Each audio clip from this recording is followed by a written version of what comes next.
Good morning, gamers. Welcome back. Different lineup every week now, apparently. Yeah, I guess we'll just get into it. Steve, how was your week in Flesh and Blood this week? What did you do? It was pretty fun. We had a Sage Armory this week, and I got to play my favorite Sage deck, Precon Fi. I punched my $20 ticket and went 4-0. It's true. Hell yes. And yeah, other than that, there's a battleground coming up at the end of the month in Indianapolis, or Indiana, or somewhere. The min-max one. And so I've started to play Syndra again, just to get warmed up and get the reps on like the deck that I'm going to play at that event. And that's that. Yeah. What about you? I played the same armory that you did and did not do as good. Well, it's not bad. I went 3-1 losing to you and crashing out in the process. No one talks about how Precon Fi has the ability to make your opponent seethe with rage as you shuffle it, completely unsleeved with the Marvel Fi slap dab in the middle of the playmat. The thing that they don't tell you is that when you're playing a precon, you get new player buff. Yeah. I had to explain every card to him. Yeah. Yeah, and I very skillfully found the one arcane polarity on turn 0 after you arcane. Yep. Me. Yeah. It was very skillful. I don't think I played a fourth turn in any of the games. We can talk about that when we talk about Sage. Yeah. I'm not laughing about this. I'm laughing because I just saw Fig put his head above the table and he saw the tennis ball keep up here and he was trying his best to get it. Hungry. So then, I also before I go into Berto, because this will go into what Berto, I picked up Aphro Zyggy and I've been playing it on Talishar every now and then. It's been a fun deck to learn, very challenging, very punishing. If you get one thing wrong, it's I have to sit here for another 20 turns and lose because I messed one thing up. So Berto, what did you do this week? So I had an armory. I dropped Refractor Zyggy, went 3-0. In one of my games, my opponent saw the first two haze bendings and said, I'm going to kill them immediately. And then the third haze bending came out and he went, I'm going to let that haze bending live. And from there, the game ended. Yeah. Because that's how haze bending works. You got to eat your veggies. Don't try and get fancy. Don't think you can, kill the Zyggy at 20 when they have haze bending out. Just don't try it. Nope. You will lose because of it. If haze bending's out, the Zyggy has infinite life. It's not real. You just have plus 10 life if haze bending's out. You have to kill it. Yep. But other than that, we can talk about this later. But over the last weekend, Jonathan Folks, I believe that's how you. We're just gonna say Jordan doesn't get to do anything this week. What did Jordan do? We got What the fuck? Yeah, what the fuck, Berto? What the fuck? Jordan doesn't get a turn. Jordan gets a turn. I mean, what I did. Oh, you're still talking about what you did. Okay, I understand. okay. I understand. My bad. He I'll took put the the rage away.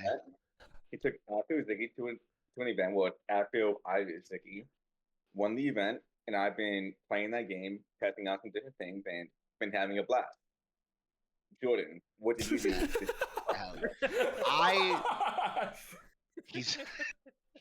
that bit. Dude, he hates me. He hates me. I did not. I unfortunately couldn't play in the armory this week, but I did watch a lot of Calling Bangkok, and I had a lot of fun. It was a good time, and I tried some Sage Olympia, but that format is a very feast or famine. Sometimes I gotta get used to it. Yeah. Do we want to go straight into Calling Bangkok and then talk a little bit about what we think about Sage? Oh yeah. Yeah. I haven't seen a lot of Bangkok. Tell me about it. Yeah, Jordan, you said you watched a lot of it. How was it? I think, kind of to my point about Sage, a lot of the games were just extremely one-sided, at least that I watched, because it's just you get your one inflection point of advantage, and it really does tend to snowball. Eugene top 8 was really hype. I always love seeing Eugene go deep in tournaments. It's how do you pilot this fucking deck to how do you get the consistency? You squeeze all the water from that stone. Yeah. It's so sick. It helps that I think Reinhardt's very strong in Sage. Oh, like yeah, Reinhardt's just very strong in Sage. It's like a deck that you can play. value. Unlike decks that you cannot play in Sage. There's a lot of those. We didn't talk about another weekend, another event where Jacob Clemens top 8s. Jacob Clemens top 8 of this event as well. That's crazy. Yeah, He was on taken out this time though. Yeah, That's crazy and unsurprising. He was on Spellicilio and he lost because people knew he was on Spellicilio. He played against Bravo Flattering Showman and he just brought like AB a billion and then won because he brought AB a billion. That guy, I think, had a bad time into Acilio a previous game, but like he just completely ran. That game looked very sad. When I watched it, I was like, "Oh, Jacob Clemens loses. This is." You can tell how traumatized a Guardian player has been by Wizards by how much AB they have. Yeah. Oh, and fun fact about Sage Acilio, to make a Sage Acilio deck, all you do is you get CC Acilio, take the Majestics out, and you have Sage Acilio. It's the same, yeah.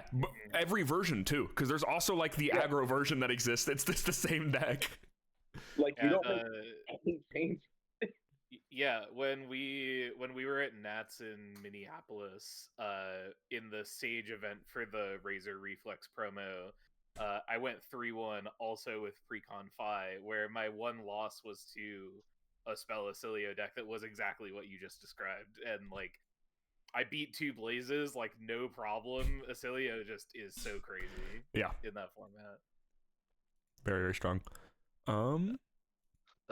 I didn't watch much of day one, but there was an Enigma Leviah match on stream, and that one was really sad because like Leviah just drew up the worst turns early on. She had to pop Hellhammer within like the first 2 turns just to try to like keep pressure up, which I don't think was the right option because clearly it wasn't. But the end of the game was just her at 11 going, I can't solve my blood debt this turn. I die. I take 15 damage and die. Yeah. She just exploded. Yeah. And then no, you go. You go. Oh, I was just gonna talk about the last 2 matches, but if you got something No, else. I was gonna go right in them, so you're good to go. Yeah, just I mean, Breyer just dismantling 2 Enigmas. It was, I mean, this guy, Puttery knew exactly what to do versus these decks. I love how little he valued Burn Up Shock. I think that card, like, you can, once you think about it a little, you're like, oh yeah, this is not the thing to do in like these like defensive matchups. He blocked with 1 in the last game and he pitch stacked to the other, and it was just like, it was perfect. Most of the time, you really only need 1 to hit. In all honesty. Yeah. And you just need it at the end of the game. You need it when they're out of resources. Specifically against Enigma too, where like the cards that she has at the bottom of the deck don't block, so she actually she takes a full Burn Up Shock. So yeah, usually it's like the first one is like you're just trying to get the rest of their armor or whatever, and then the second one is the one that like actually matters. Yeah. The ending of the semifinal was absolutely hilarious too. Just everyone knew what was happening. Mm-hmm. The Enigma just drew into all the chi at once, and then we just all knew the pitch stack was coming, and then the hand drawn up of 3 chis, and and the last chi as the 4th card just not flipped over yet. Like, it was, he tried to ponder to like not get that hand too, but he ended up making it perfect. It's a beautiful screenshot. That's crazy. Just a car crash in slow motion. Yeah. And he looked like he was winning before he drew all the cheese like in 2 turns. Like he got like this insane cover up with Unbreakable. Like he was so far ahead in health, and it just like Shannon Puttery just knew how to pitch stack so well against Enigma. We also the guy that top 8'd in Yokohama with Tekla, I'm pretty sure. Really? Yep. That guy knows ball. Yeah. Goat. He also was playing the new Mastery Pack Warrior like equipment suite. I don't know if y'all have seen this, but these are broken for Sage. It's just like head, arms, it's like all the equipment slots, and it just says if you've been attacked 2 or more times this turn, this gets +2 blade break. You just have 2 blade break on your entire equipment suite, and it doesn't matter. That is very cool. That just like replaces Blade Beckoner for a lot of decks. Yeah, into a lot of matchups. Do I have to update pre-con fi? No. It must stay. It must stay. Stay at pre-con. Think about Kind all the of already Scorpios you could perfect. stop. Think about all the Scorpios you could stop. It's the perfect deck. Yeah, you're right. I did not open any Mastery Pack Warrior, but I'm definitely ready to like try to get a set of Yield Leather because it looked really good. Yeah. He was also playing the Bloodied Opal tech for the aggro matchups where you just get to have an extra life. Yeah, he beat Eugene pretty bad in that first match with top 8. And the shield looked really weird, and I don't think he even needed it. I'm pretty sure he didn't. I don't think he used it. I don't think he used it that game. He was just so far ahead. Yeah. Do we just want to talk about like Sage overall right now and how we feel about the format? Sure. Yeah. Sage is sick. I really like Sage. I think it's like way more interesting and way more competitive and less die rolly than I think a lot of players like to say or think it is. I just think it's really punishing. I think that's like the really big part of this format. As Jordan was saying, when he was watching his games, it seemed pretty high rolly here or there, but I think most of those high rolls come down to like one player missing one value somewhere and it just snowballing to a point where you just can't come back. I think his format's really about like playing everything perfectly. Yeah, that's 20 life fab, right? Yeah. Like, it's really. I don't play a ton of Sage. When I do, I just kind of play Fi because one, the bit is funny, and two, I just like playing it. But like, it really is just like, as a player who like Fi was my first hero that I like really learned and really could feel like I could say I like mastered. And so like being someone that can like get 100% out of a Fi deck, like you really feel the 20 life of it all. As opposed to like the 40 life of CC, that kind of thing. Yeah. Where it's like you're like even on my end as like the aggressor, I'm like, well, I need to like not misread a hand or make a sequencing error because if that happens once I die. Yeah, exactly. There was in our game, I like just fumbled one turn, or like I think it was like one card I used defensively instead of offensively in our games, and it just like caused me to lose the game instantly, even though I think it was like the same value both ways because I had an embodiment or something. It was just like started steamrolling. But if you like used that, even if the value was equivalent, like if you use that card offensively, then like in that matchup, that makes the difference, right? Yeah, exactly. But it doesn't always make the difference. Like that's not like the takeaway is not to like always attack there. Yeah. It's always that it depends, and it really tests your ability to like read and understand that situation, and it's super punishing. And so like whether you get that wrong or right, either way, the game's 3 turns. Like we could have sat there and just jammed out 10 games in like, you know, a half hour, right? Like, and then you get a lot of rapid testing. You get a lot of experiences of playing like a hyper aggressive deck. Like Briar translates really well into a deck like Aurora in CC, right? Where you're playing that same style of deck, and you get to practice doing the first like 3 to 4 turns of that kind of a hero like 5, 6, 7 times, right? And like that's a really cool thing as a competitive player that like you can use in Sage. It's like labbing in fighting games, right? Yeah, you just get to you get to like hyper test a specific thing over and over and over again. Like what I found Sage really good for is actually, you were saying like the beginning, I find Sage to be a really helpful tool for like end games and like getting to end games quickly, specifically when it comes to like playing aggro against fatigue in this format, like being able to like, okay, we don't have to sit here for 30 minutes and do this. We can just sit here for 5 and then we'll get to the same end game no matter what. Like that's like, it's just super nice to be able to get those reps that quickly in. And it's not perfect 1-to-1, obviously. You have different cards, you have better cards, you have different strategies to beat fatigue, but it's really cool. Yeah. I think this format's also like way more diverse than people originally give it credit for, right? Like I know a format or two ago, people, you know, it's like a 2-3 deck format, you know, people were playing Ira, Oldhim, and then what were the other decks? Kano, and people were just like, well, I just sit down and I look at my opponent and I go, oh, I lose, and then I leave. I don't know. This format is crazy. If you just look at the showdown for this event, not like the main event. The main event, I'll do the math too. But the showdown had 7 different decks in top 8, all very different too, and not just like aggro deck. It's like it's crazy. It's a format. This game always does, but like this format especially, I feel like really rewards like mastery over anything. Like any deck can be a contender if you as a pilot like know how to get like the most mileage out of it, right? It's a bit, but like I bring a precon to every one of these tournaments and I've never done bad in a Sage event. Yeah. You know? The precons are also just solid. They're like really good.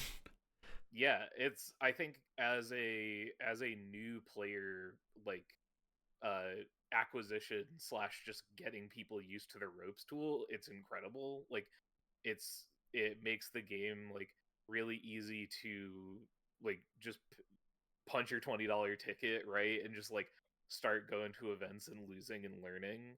And as long as like someone can spend $20 on a deck, go to an armory, probably get owned, but then like have the mentality of like that was still really fun and I want to keep playing this game, like they're just hooked at that point, right? That's very cool. Yeah, I've been seeing like a large uptick just in stories I'm hearing about people picking up the game a lot. I feel like the game's on like a really big upswing. I think it's definitely interesting how, as a format, like all the majestics in this game are so good at like clawing back value if you are like in the back seat. But for Sage, it's very much just like you have to maximize every card because you don't have those big splash cards. And like I think part of me like wishes like I sometimes I think what I want Sage to be is more like how a really good limited set is, where it's very just like grindy and back and forth, and there's those matchups, but like a lot of them are gonna be explosive because the cards in this game were designed for 40 health, and you just don't have that real estate. And just like embracing that, like, oh, I have one mistake, I have 0 mistakes I can make. If I make the first one, I have lost the game. In most CC games, I feel like I'm allowed like 1-2 mistakes depending on the matchup. This it's like it depends on your deck too, right? Like like if you're playing a deck like Fire, a deck like Briar, it's like you make one blunder and the game ends. If you're playing like an Oldhim or a deck where like the play patterns are very like samey, right? Like Oldhim is always just gonna like block with 2 to 3 cards, attack with a hammer, like and so like there's a little bit more space when you're playing some of those kinds of decks, or like the more mid-rangey style things. But either way, like the idea of Sage being like, you have like 1 to 2 mistakes depending on the deck. And then the game ends, and guess what? That means you get to do it again and like try not to make any mistakes this time, right? It's also really good because you get to try out a bunch of different styles of playing the game. Big fan. Berto, you have any thoughts on Sage? I haven't put too much time into the format, but I basically agree with everything you guys have said. That this was a really good event to watch on mute. This is so toxic.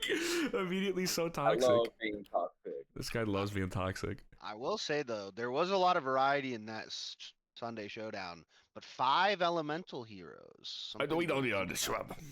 Elemental. That might be the best talent. I dislike Elemental and its general design. I was really happy when they showed all the Omen tiers and it said Lightning, not Elemental. Yeah, we got to get these elemental guys. We got to get them out of here. Do we think these will be the last elemental heroes ever? Do you think we can just say goodbye to that? Sorry, the card pool. I think that card pool. I think Tales of Aria is like the worst set ever now. No, it's got like creepers in it. It's got like shock charmers in it. It's got like creepers are down. I don't know what happened, but they're down right now. Why? I don't know. I don't get it. Creepers are sick. They're like down in price. Yeah. A good chunk. Are they getting reprinted? They got they got a like Marvel reprint. I think that's yeah, where that all was the con. cost is That was the going. con exclusive from last year. Yeah. Yeah, I don't know. if they just wanted to get rid of Elemental, I would not be sad about that. It's funny because if you look at the Lexi card pool, they are quite literally 0 cards that are Lightning Ranger or Ice Ranger. They do not It just exist. doesn't have cards. All Elemental. Yep. They're all elementary Yeah. Ranger who has a dual use card. Having just recently been looking through the Lexi card pool, I can Yeah. confirm. And Same, yeah. you know, I built a Lexi deck recently, and it's just you get to play the high seas eras now. Dry powder shot, swift shot, they're good. Yeah. Other than that, it's the same deck. Were you doing like LL or Sage? It was basically like functionally LL almost. It's a fan format that our buddy Sean makes called Cutthroat, which is like it's like a PvE VP. It's a whole tangent. Yeah, it's like that's like we could do a whole episode on that. Yeah. Hell But yeah, it uses old Blitz rules, so it's like young heroes. But like Kim and I built like Voltaire with New Horizon and all of the stuff, and then just like all the new arrows and stuff. It was pretty cool. You get to play Art of War again and shit. I love me some Art of War. I built Syndra, and I got to play Tome of the Firebrand in Syndra, and it was sick. I understand why that couldn't happen. Yeah. I feel like the Rangers are one thing in Sage that I'm surprised people haven't figured out, because like the Death Dealer stuff you can do with Lexi is really gross. It is very cool. I think the problem is that like we talked about, I like to think of this format not being too RNG. I think the Death Dealer stuff actually might be too RNG, or at least the way the decks are built currently. Yeah. I think it's the kind of thing where if you are like, in order for like a Death Dealer snapshot Lexi deck to like have a really good powerful turn, you like have to keep like 3 to 4 cards every time. And if you're the kind of deck that wants to be keeping 3 to 4 cards every time in this format, then you need to do like Briar or Phi numbers, you know? Like the deck can do it though. The deck can do like actual sicko turns, but I think the sicko turns are too. It's like you have to have a blue, you have to have the fuse card, then you have to have the arrow, and then you have to hit every time and it be good every time. Yeah. So Briar just sees her foregrip and just like yippee. Yeah. So I could see it like being good and having some legs with the right configuration or in the right meta. Like you get the right pairings and like you probably have a really easy tournament with it. But yeah, it might be a little too slow comparatively. Talking about Rangers, they announced on the Freshen Buds podcast, I believe he had a conversation with James White that we're gonna get a mastery pack, a new mastery pack announcement on Wednesday. So like a day from when people are probably listening to this, we'll find out like what the new mastery pack is. And does anyone have any like ideas? Like it could be Ranger. Like that's a class that is like really struggling right now. So I think that what they're gonna do is they're gonna hit all the WTR classes. We've seen Guardian, we've seen Warrior. So next one, I wouldn't doubt if it's Ninja or Butte, and then we start working towards the Arcane aim classes. I can see that. Brute's gotten a lot of support though, I feel like. Yeah, Brute got a whole set like in a year. So it's maybe Ninja. Brute players are like Guardian players in that like you just need to constantly be throwing good cards at them or they get too salty. So you know. The one thing I will also point out though is that since Pen, what is it? The wind cutter, the arms that go and get you a shuriken. Yeah. So they introduced that in Pen, which was good for Katsu, and then in Omens they had like 3 or 4 expansion slot cards that just the shurikens and swift pickups and stuff. Yeah. It's Benji time. It's Benji time. Adult Benji with the shurikens, Bandspring tidings. No, Yep, please so- no. Probably not spring tidings, but shurikens. Oh, for sure. they banned the spring tidings. They banned spring tidings. Yeah. You know, emergency ban Right, spring they're- tidings. yeah. Benji's coming. Yep, for those unaware, Zen was supposed to be Benji initially, but they did not want to introduce string tidings into CC. Yeah, there's no way they can. So Have any of you ever resolved a spring tidings before? I I've done think it once. Yeah. Yeah. Now I'm like, I've resolved a spring tidings once and drawn 7 cards off of it. It's pretty crazy. Yeah, it's very, very good. chasing the dragon after that, man. Like, Also, yeah. like it would just be toxic. Like we just have slot 15. Like, you know, it's just full fatigue Benji time probably, right? Yeah. It's so bad. Yeah. My deck of like 6 Kadachis and Yep. the slop Yep. the slop 40. Yeah, like, slop. Yeah, because you just win Cutter, get the new one. Psych, it's unblockable. It has an on hit. It's just like it's awful, man. Yeah. This is so good. Yeah, I could see Ninja. I would like to see combo be messed with again. It's like dangerous though. I think combo is like a dangerous keyword. Combo It's is just like- dangerous. The thing that's interesting about combo is that you get to silo combo lines within themselves, right? So like Yeah. if they're like right now the way that Katsu works is like we've just been juicing the gust wave combo Mhm. line by giving it 1,000,000 branches or whatever, but like if they did something Oh, yeah. like, well, here's a bunch of support for the leg tap combo line, and here's Yeah. a bunch of shit that combos off of a rising knee or whatever, like they could increase the power of the ninja card Mhm. pool or like make a new combo ninja, but like you just have to make sure that Yeah. the new combo ninja can't do all of the things that Katsu can with the gust waves, Mhm. right? That's the thing, and you have to make like you'd have to make whatever combo line be more worth it than playing bonds. Yeah. And that's also kind That- of tough. that is a tat. Or just like uh, fundamentally different. Like, you know, you Yeah, don't I want would- like I don't wouldn't be like- surprised if like when Katsu LLs they like say like, okay, we're gonna ban bonds, and that way they can print a new combo ninja and not have it be exactly the same. And just have it be like, yep, bonds was this cool crazy thing. Remember Zen and Katsu? They did some wild shit. All right, we're gonna forget that exists. I can't imagine they're gonna print another like combo hero that just searches for the combo card. They've done that twice now, and both times like yeah. Katsu's fine, but Zen was that was Yeah. was The a thing mistake.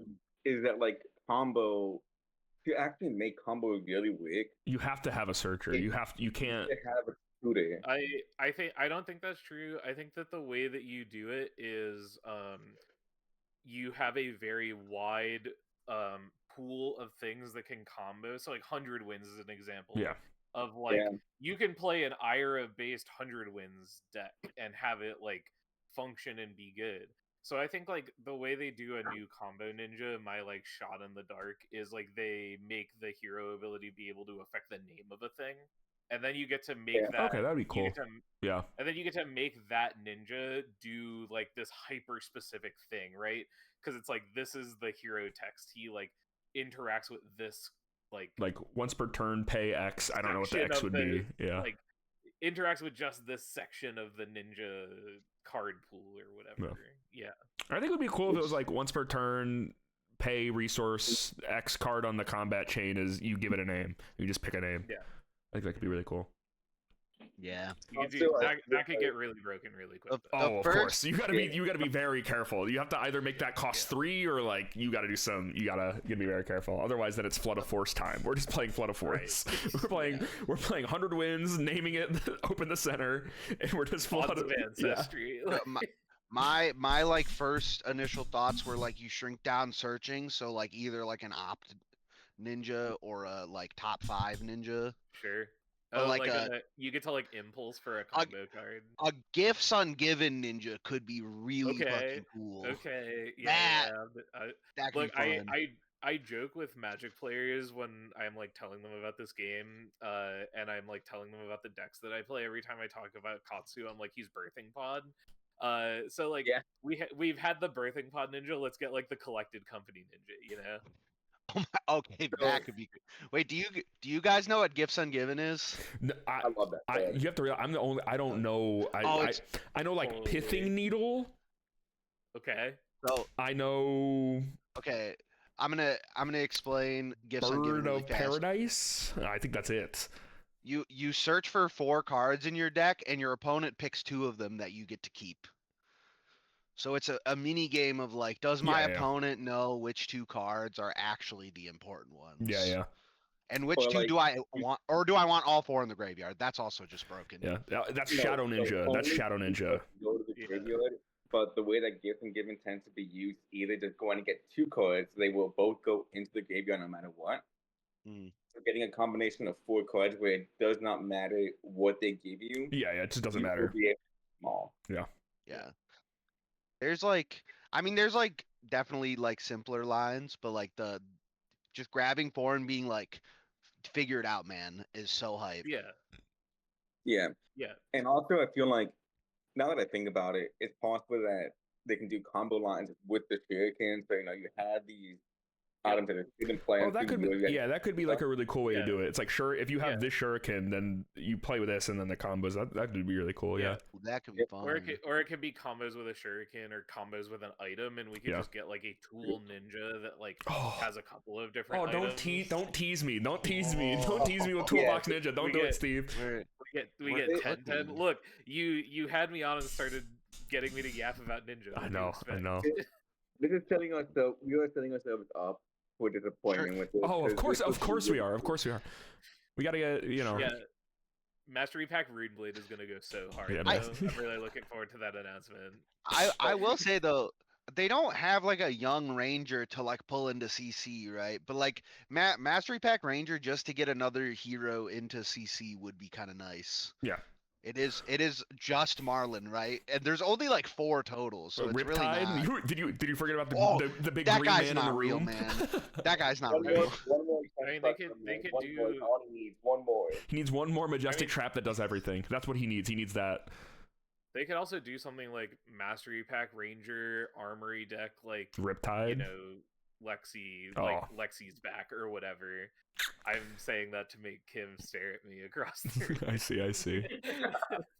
but they could actually do something like Yeah. that, right? Wait. Potentially.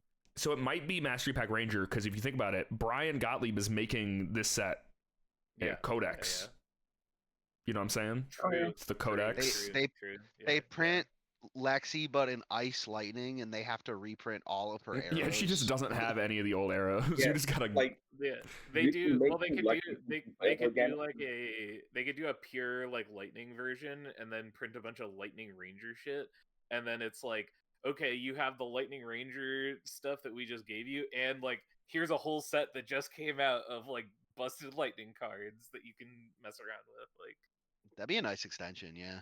And also, oh, by the way, here's some like cool new majestic ways to like make lightning flows that are just lightning. Oh, thank Oh, God. look. Oh, Yeah, and then oh, what a Oh, coincidence. and then we give like Gravy a new card that says like anytime a minion dies, you bring it back to life. And Every time- yes. Yeah. You get a generic card Yeah. that's like every time someone makes a lightning flow, Oh, do a thing. it's and like a new busted card in Gravy. It's a new card. It's like anytime an attack targets a minion, discard this and it targets you instead. Oh yes. I will say it would be funny if they just start printing like actually good ways to make lightning flow. And they're like, yeah, we had to make this limited set of banger. We couldn't Yeah, pollute it with broken cards. I'm not a gambling man, but if I was, I would put a lot of money on that happening. Yeah. In the next like set or two, for sure. They don't want like the lightning. They don't want the new lightning heroes Yeah. to like just kind of like stagnate with their card pools the way that they are. Like they're gonna like juice up making lightning flows and make it worth it to pitch cards in Aurora, right? Like that kind of thing. I mean, lightning is like one of the most like beloved talents in the game. You know, I feel like everybody loves lightning. Everybody loves playing lightning, even if they say they don't, they love it. We love lightning. If someone doesn't love playing lightning, then they haven't played it yet. That, or they're like, they just want to put their card sideways forever, and they've never ever thought about putting it forwards. Yeah, I mean, I introduced Connor to Aurora at Minneapolis, and it changed him. Dude, he's been playing only Aurora. Shout out to Connor. Beautiful deck. Shout out to Connor. They do have a nice spread of like play styles now in Lightning with the new set. Yeah, they did a very good job of filling out like Lightning's identity and building on what they set up with Vizetta and Tears of Volume and FFS. Like they did a really good job with that. So if they print like a not shitty lightning flow generator, does that take Aphro Zyggy and make him evil? Is that all they need? Okay, so I feel like this is a good segue into the Aphro Zyggy, yapping session. Yeah. So, from my experience playing the deck, I don't feel like the flow generation is the big issue. So in some matchups, like you only want to use Aphro once. In some matchups, you are fine. Like you will use Aphro more if it's like a mid-range matchup, but you have other ways like Flicker Reality to do the thing and shoot Aphro. What I think the big issue with Aphro Zyggy at the moment is that there aren't enough auras to play out that you actively want to bounce on your turn or the opponent's turn. So pull up, Flicker Reality. This is a card that ideally you are never bouncing. No. There's really no point in doing it because you want your opponent to kill this, and either like let's say you have a physical connectivity in play, you flicker that, you can tune it, do Aphro, and you have an embodiment to do whatever you want on your turn. Yeah. Can you pull up the Spike to get back? Spike, yeah. So this is the kind of card that I'm talking about. That this is really the only card you are happy flanking on either your turn or the opponent's turn, because it doesn't matter when you do it, you're going to be generating value. You're going to be shooting Aphro for free. Ideally, you want to do it more on the opponent's turn because then they can kill it and you can get an extra bit of value out of Aphro. But this is like the core of the issue that I felt with Zyggy at the moment. Like this is really the only order you want to be doing this. So the other one is Nourishing Glow, which is like that's really it. But hold up like Flame Strawberries. Oh my gosh, typing is impossible. Yeah. Shots this card. I love this card. This is my favorite card to play in the game. It's so sick. This card is great, but it's something that you only ever want to bounce on your turn. But then the issue with that is you spend it's very resource intensive to do this. Yeah. I think there's a lot of things that have to line up in a way, and a lot of the cards that you're playing at the moment just don't have that flexibility that you need to play a deck like Aphro Zyggy. Yeah. I also think personally for me, I really like when I'm playing Aphro Zyggy, I really like I like resolving the fragment cards, even though they aren't good. Right? I really like resolving them. I wish that we had better I wish we had better targets to flicker back so we could actually play cards like Blink of an Eye and have it actually mean something, because right now it just doesn't feel like it's never worth playing that card ever. There's no point in ever playing that card. The only time you would be happy to resolve the fragment ability of that card is on a Space Dust, and even then it's all right, okay, it's not even that big of a deal. On this topic, I think it's called Shattering Stardust. Bring that one up. I think that sounds right. Oh my god, there's so many. Yeah. So, this card, I wouldn't doubt it if most people had not seen this card. It's only from the Armory deck. It is not in Omnius Limited. But, this card, I feel like if the on-hit and the fragment effect were reversed, they were switched. It would be so good. It would be so good. It would be so good. Yeah, this card would be sick. That one change by itself might unironically make Zyggy, Aphro Zyggy, a really good deck. Yeah. That one decision to me is just you have, it's just so close to being there, but this one decision I feel like it kind of holds it back. Yeah. This is one of those cases to me where I look at the red version of a fragment card and I'm like, this is it lines up too well for the opponent. Like it's just too kind. Yeah. They just block with a 3 and you get you trade 1 amp for saving 2 damage. It's like it's just too good value for them. Yeah. Also, we can go back to a fragment card that is actually really good. So, bring up Unwinding the Reality. Oh, this card's good. I feel like this is by far the best fragment card. Here, we'll get the fancy version. You come out ahead. Yeah, this card's lit. And if the opponent blocks it, you get the best card in your graveyard, which is usually Starter Spike, and you guarantee you have it for the next game. If they don't, you draw a card. Yep. Oh my god. It's like, do I give my opponent value now or later? Yeah. Holy shit. I also found that getting like a Sigil of Lightning off of this card feels really good sometimes too. Oh yeah. You just guarantee go again. Yeah. Hold on, y'all keep talking. My cat is going crazy. I'll be back. Oh yeah. Okay, so yeah, I can yap about this card for a little bit then. So this card to me also really shines.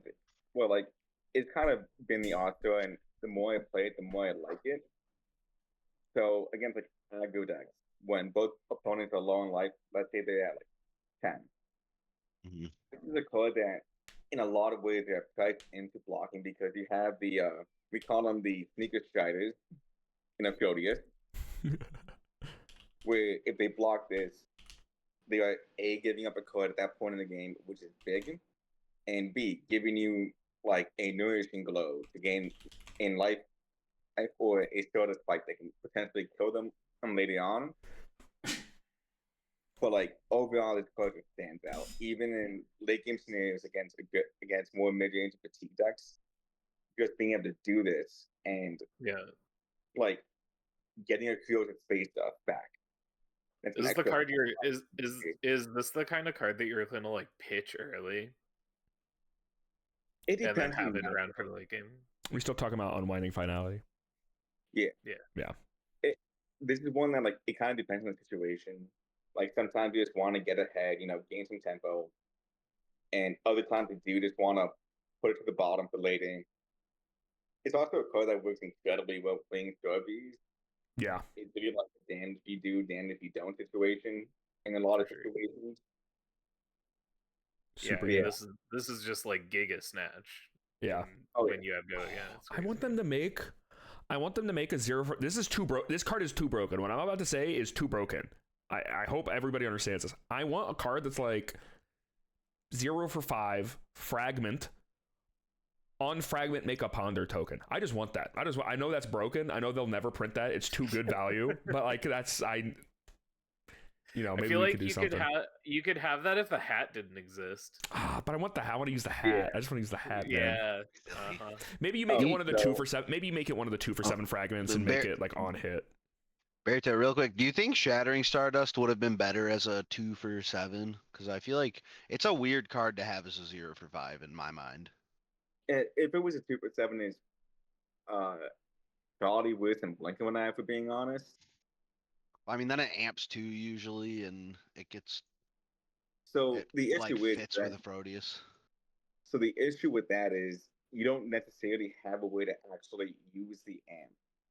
That's the issue with that card, is that you situationally have arcane damage.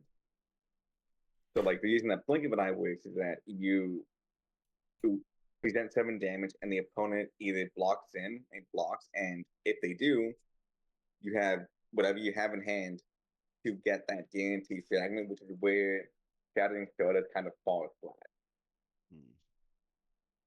Yeah. Yeah. Speaking of that, pull a Flash of Brilliant. Flash of All right, so this card is crazy. This card is crazy with Stardust Spike. This card's always been crazy. So good, man. So when I first saw this list, my eyes immediately went to 3 cards.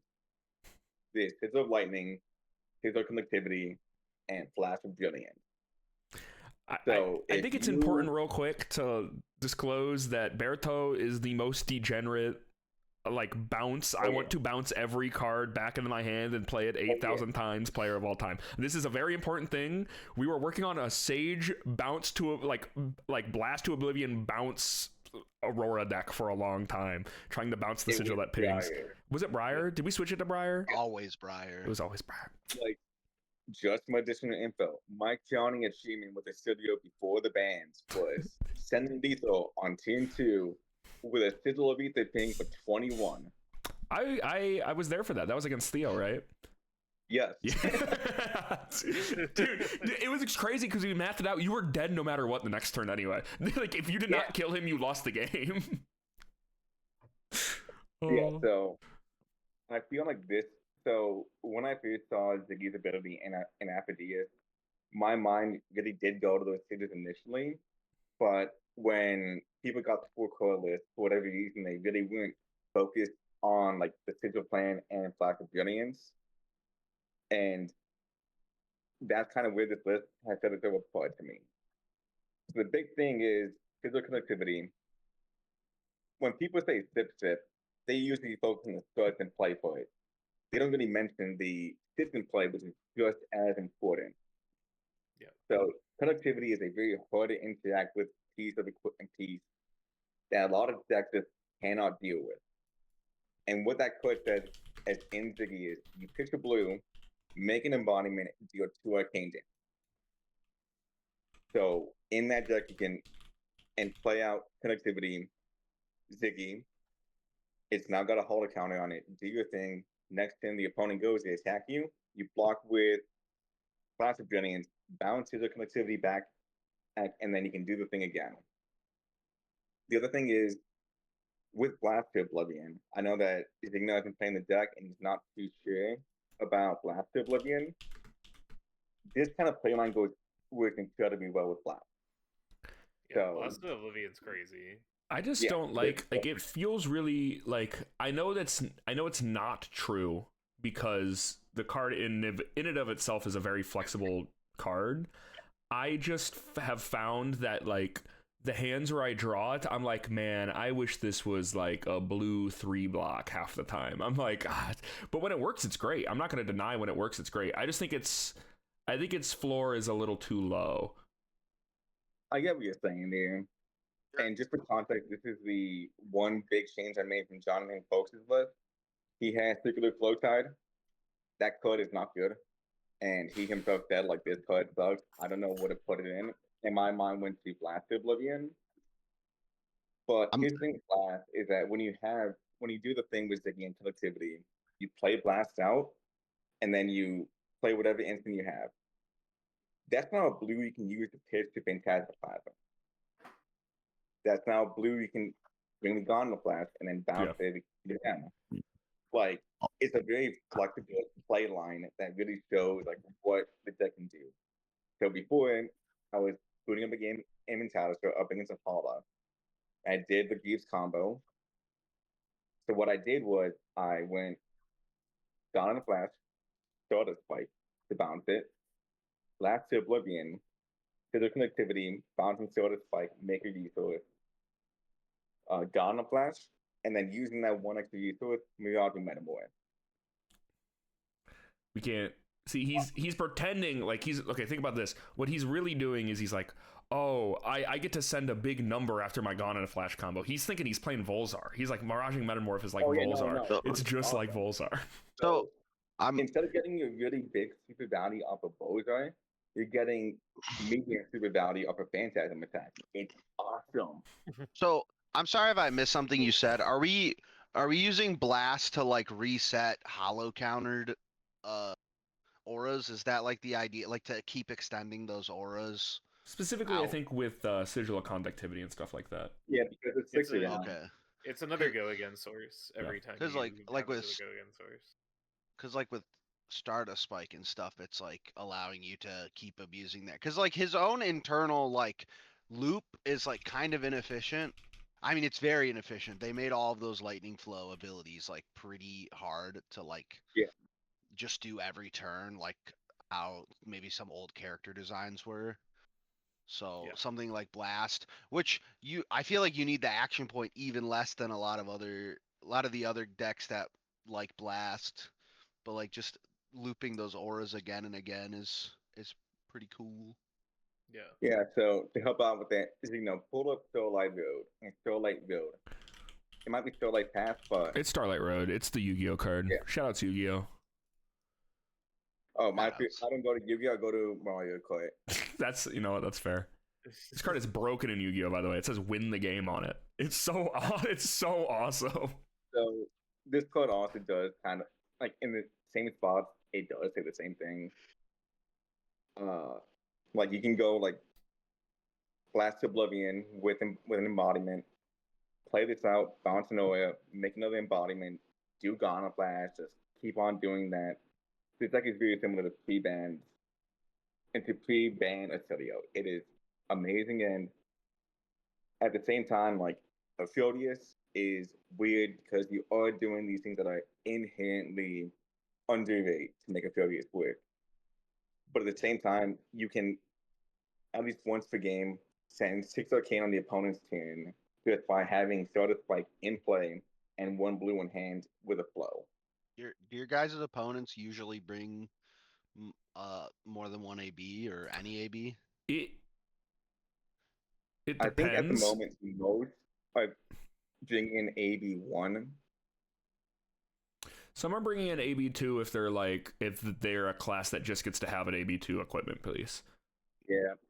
Yeah, like Carapace is just probably such a clean answer. Yeah, I saw Skullhorn. I saw Reinhardt play Skullhorn.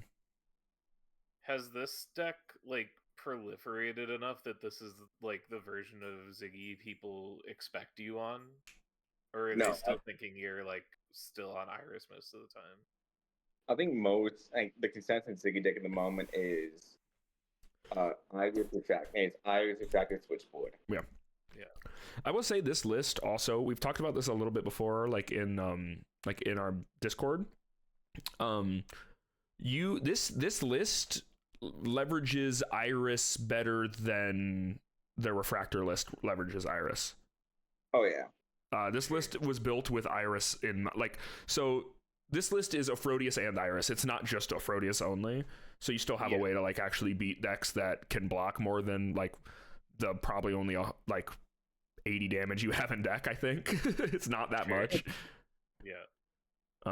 So you have Iris for that. But it like all the cost curve for this deck works perfectly with Iris, I think. Yep. Cool. You just have to remember to take out the space stuff. And costing an aura that costs 1 with space dust with Iris is a bit awkward at times. Yeah.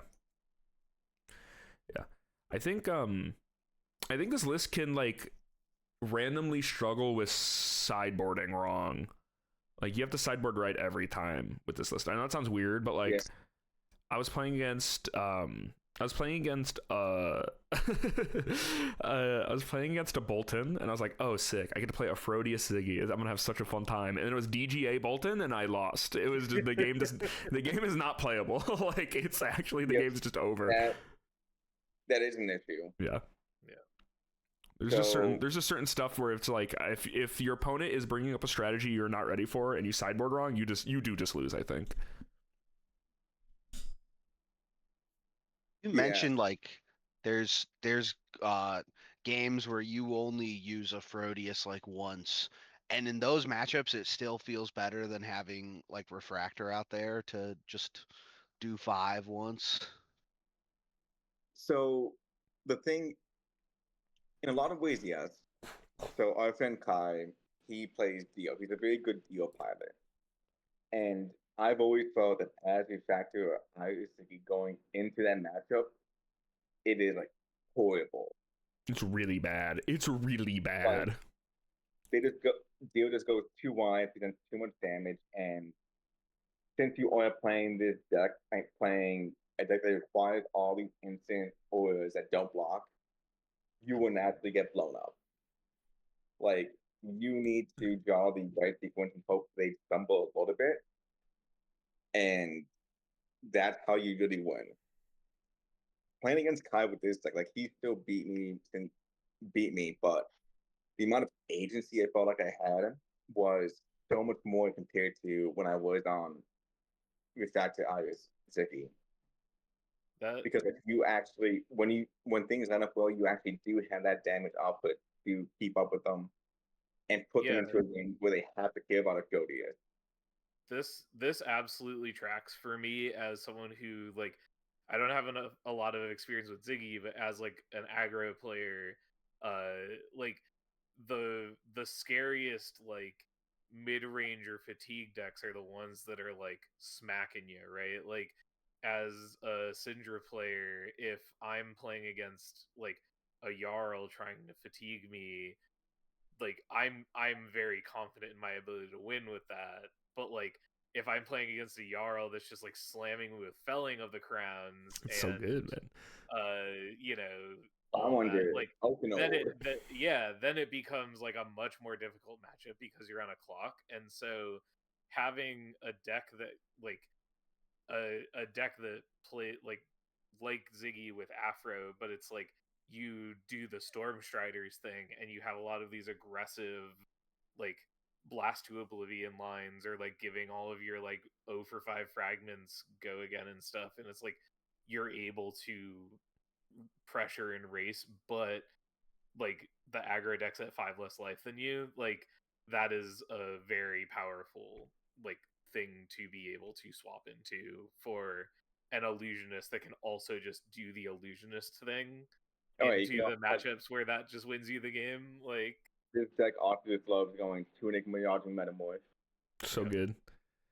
Yeah, I found this deck has way more, like, has a way better ability to, like, actually fight the aggro decks, because I feel like that's kind of where Ziggy struggled for a while, was specifically the non-flick oriented aggro decks. They just kind of, it's just sad.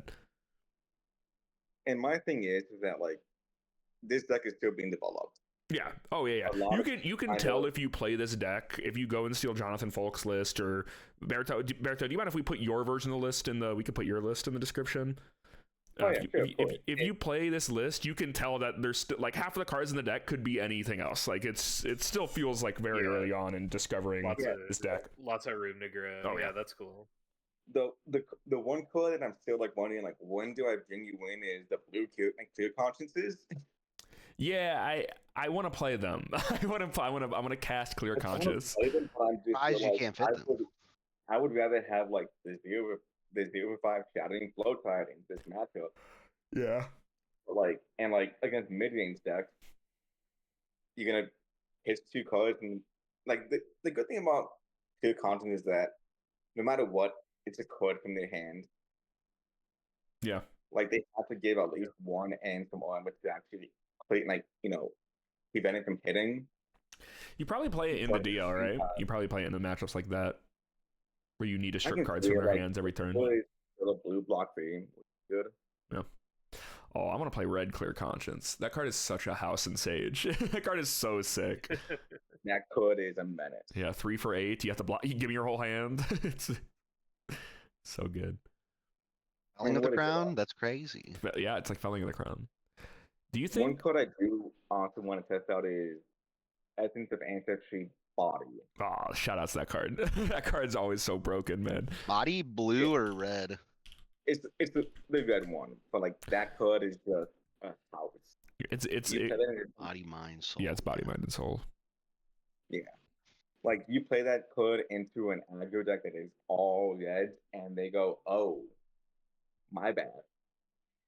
Yeah, there was definitely a couple moments in those Enigma games in Bangkok that body just blew out. I think Eugene got blown out by like a body at some point.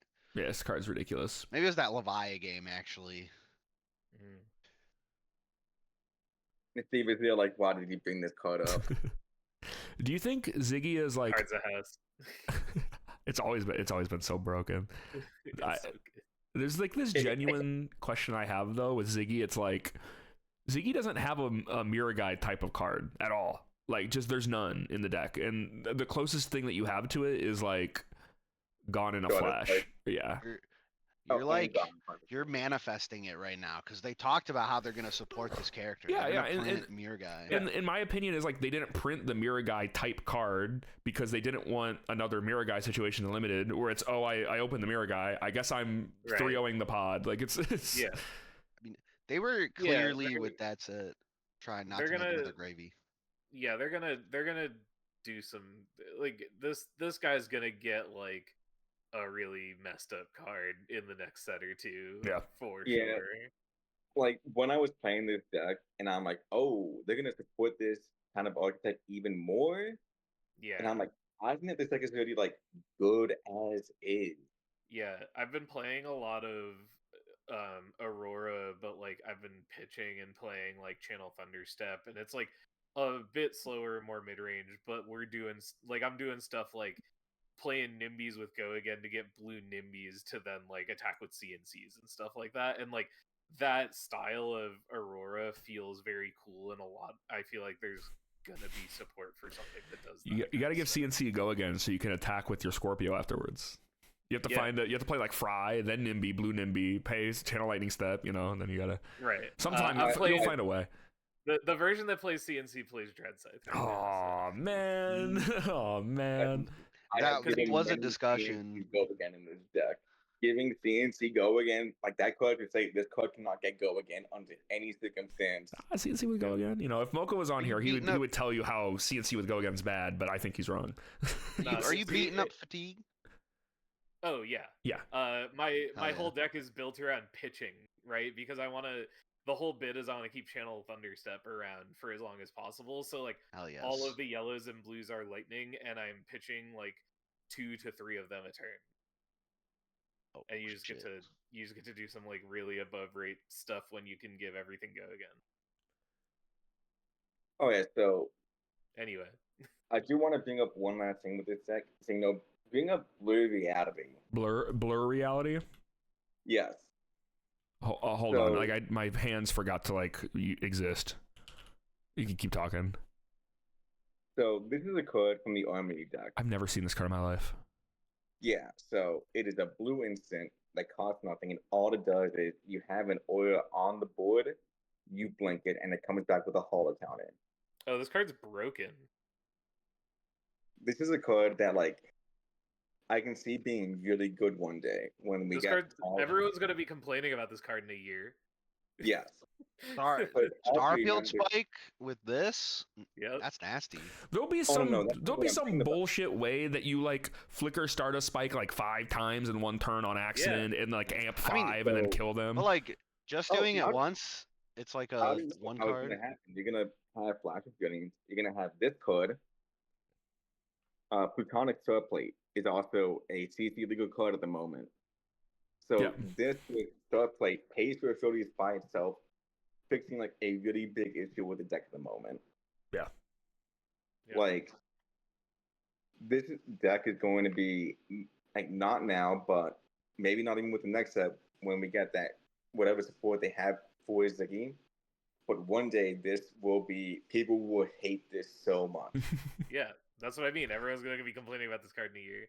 Everyone's gonna be calling Stardust Spike Codex of Frailty in a year, because it's gonna yeah. be every time they print a new way to reset it or bounce it, it just becomes Well, no, that much more. That's what they're gonna say about unwinding reality. Sure.